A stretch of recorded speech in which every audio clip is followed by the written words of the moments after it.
My name is Jose Sanchez. I'm 59 years old. I grew up here in Spanish Harlem, New York City, New York. And I first entered military service back in 1986. I went to Fort Benning, Georgia for my basic training. Afterwards, I was released and came back into a National Guard unit here on 68th Street Armory on Park Avenue and with the 107th Infantry. At the time of September 11, 2001, I was working at the Armory. I'm an NCO, retention NCO in recruiting. We're there standing and here comes the second plane and everybody just dropped their jaws and he looked over at me and said, "Hey, get on the phone," starts calling up everybody in. You really didn't have time to sit and cry. Everything was just done in adrenaline. The training kicked in and you followed orders. You just asked, "What do you need me to do?" And you did it. I stopped for a light and the fire truck pulled up alongside of me and they honked their horn. I looked over and they were giving me all thumbs up. I didn't understand what was this about.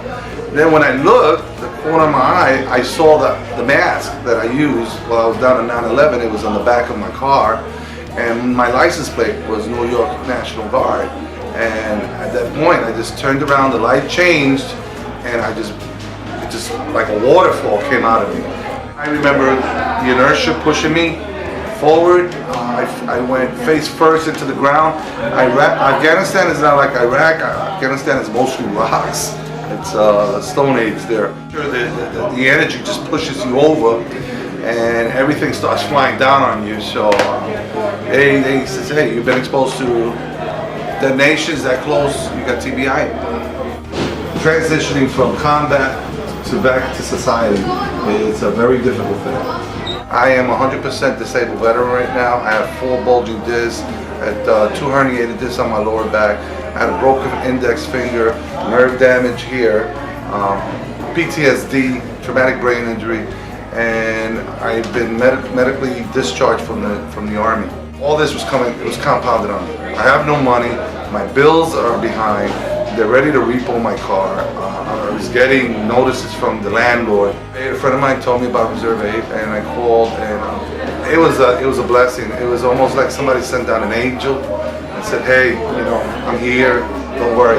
It took such a load off my chest that, right now I feel like crying. Together with some friends and military veterans, and we decided to open up at Barrio Boxing, which we're now on our 2nd year. We service almost 400 to 500 individuals from the community, half of which are kids, unprivileged kids. We did all the work in here. All the equipment that you see here actually came from my pocket, individuals' pockets, donations, people that wanted to see this happen here. There's nothing like this in this community.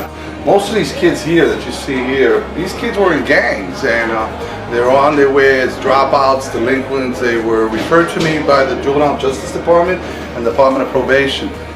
But if it wasn't for organizations like ReserveAid and people like Polly, I wouldn't have made it through. Who knows what would have happened. I suffer from PTSD. Sometimes you feel neglected coming back from combat. You feel like people don't care anymore. But they do. There are people out there that really, really care for the veterans and people that have given their life or sacrificed their life to protect this country. And thank you, Polly. Thank you, ReserveAid.